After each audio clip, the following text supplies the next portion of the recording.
Зборуваме на една женска тема. Се одржува форум насловен "Интимното здравје не треба да биде табу тема". Разговараме со доктор Љубица Јосифовска, таа е бренд менаџер. Добро утро. Добро утро. Докторке, дали се уште во денешно време на сите можности, едукација, зборување на темата, информации повеќе од било кога, се уште интимното здравје табу тема? Да. Иако на глобално ниво постои значителен фокус на сексуалната дисфункција и проблемите со интимното здравје кај жените, сепак голем дел, односно мнозинството на жени, продолжуваат да страдаат во тишина и да не бараат помош. Причините за ваквата состојба ги објаснува една светска студија во која што е покажано дека дури помалку од 20% од лекарите ги прашуваат своите пациентки околу проблеми со интимното здравје, што значи дека 80% од лекарите воопшто не разговараат со своите пациентки на таа тема, а дури 40% или околу 50% од пациентките очекуваат да бидат прашани од својот гинеколог за дали имаат некаков интимен проблем или имаат некаков симптом.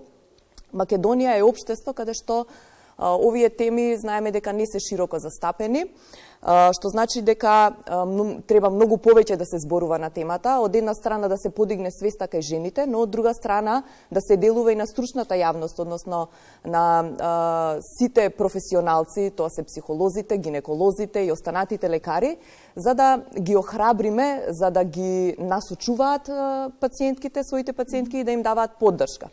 И сега од друга страна, јас работам во Центар за естетска дерматологија и козметологија Дермабела и нас повеќе од 90% од клиентите ни се жени и во секојдневните разговори со нив ние забележавме дека кај нив постои желба и интерес да се даде поголема важност на оваа тема. Затоа решивме да го организираме овој форум, каде што сите оние жени кои што се плашат или немаат доволно храброст, да ги информираме за придобивките и можностите кои што ги имаат напредната естетска и регенеративна медицина. Исто така би сакала со гледачите да ги споделам и светските искуства, бидејќи во изминатиот период нашиот тим учествуваше на голем број на светски конгреси по регенеративна медицина, каде што, верувајте, многу сериозен фокус се дава на естетската и функционалната гинекологија и придобивките од примената на разни нехирушки третмани, како што се PRP третманите, разни ласерски, хемиски третмани, кои што ефикасно се справуваат со проблемите во интимната регија и од функционален и од естетски аспект. Ајде малку фокус на форумот. Форум за женско здравје. Која е целта? Што сакате да постигнете? По она што го кажувате, сметам дека главната цел е да се подигне свеста и значењето дека треба гласно да се зборува за проблемите. Затоа што со новата технологија одиме многу напред, па имаме и решенија. Целта и паналистите, кои ќе бидат на форумот? Ние редовно ги следиме светските трендови во естетската и регенеративната медицина и гинекологија и поттикнати, мотивирани од потребата да воведеме новини во индустријата, решивме отворено за овие новини и за можностите кои што ги имаат припадничките на понежниот пол да зборуваме на овој форум и со тоа да ги разбиеме табуата, а и да покажеме што нуди современата медицина. Инаку, интимното здравје и грижата за истото е многу интересна, интригантна и футуристичка гранка, која што опфаќа повеќе области од медицината, односно треба да имаме еден холистички пристап, бидејќи тука се испреплетуваат гинекологијата, дерматологијата, урогинекологијата, васкуларната и пластичната хирургија. Инаку, на почетокот, ова гранка беше позната како козметичка гинекологија, бидејќи беше насочена, односно даваше акцент на козметичките процедури кои што имаа за цел да ја подобрат естетиката на женските, односно естетскиот изглед на женските генитални органи, но во последно време се повеќе се дава акцент на функционалните процедури кои што имаат за цел да ја обноват и вратат нарушената анатомија и физиологија на женските генитални органи, а кои што настануваат за време на различни периоди од животот на жената. Еден таков е постпарталниот период, односно периодот после породување, потоа менопаузата, како последица на промените во хормоните, или пак овие промени се резултат едноставно на природните процеси на старење и всушност заклучивме дека е време вистинското време да сите засегнати страни, односно специјалисти да се здружат и да го подигнат ова ниво од медицината, оваа област од медицината на едно повисоко ниво, со цел да се добијат оптимални резултати, а се во интерес на подобрување на интимното здравје и сексуалната благосостојба кај жените. И затоа всушност го организиравме овој форум.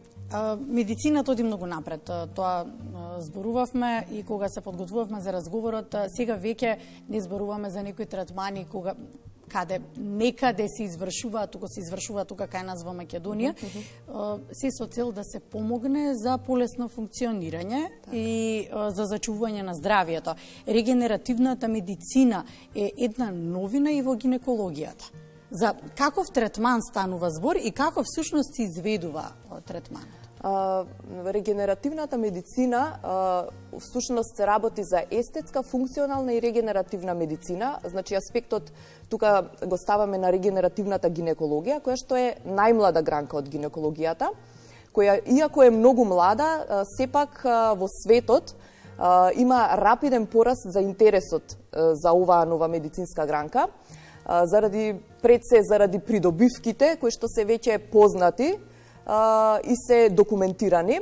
Дури интересот за регенеративната медицина и естетската гинекологија го надминува интересот за естетската дерматологија, која што се сметаше како најбрзо растечка гранка во медицината.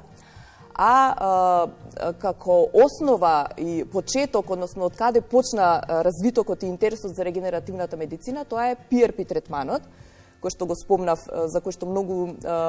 Како се изведува? Која е процедурата? PRP всушност е кратенка од англиските зборови platel rich plasma, што значи плазма богата со тромбоцити.